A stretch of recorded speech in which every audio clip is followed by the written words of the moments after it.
ရှမ်းပြည်နယ်ရှေ့ပိုင်းမယောင်မြို့နယ်ပြန်ကြားရေးနှင့်ပြည်သူ့ဆက်ဆံရေးဦးစီးဌာနသည်ယမန်နေ့မွန်းလွဲပိုင်းကအမကနာဖာ၌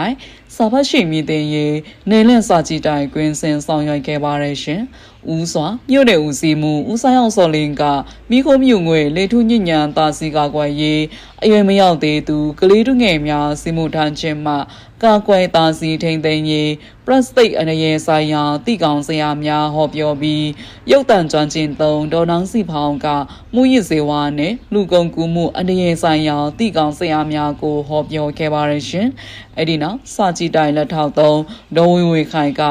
ကလေးလုံးတမပပြောက်ရေးတမဝပဝန်းကျင်ထိမ့်သိမ်းရေးအကြောင်းအငယ်တန်းစီဦးထွေးမြင့်လိုက်ကရင်စီကန်လန်စီကန်အကြောင်းပတန်စွမ်းတူများနှင့်ပတ်သက်၍တိကောင်ဆရာများကိုဟောပြောပြီးအသိပညာပေးနေရန်ကဆဆောင်ပြပွဲတပ်ပုံပြပွဲနှင့်စာအုပ်စာဆောင်ပြပွဲများခင်းကျင်းပြသခဲ့ပါရရှင်။ကျွန်မနန်းစီဖောင်းပါရှင်။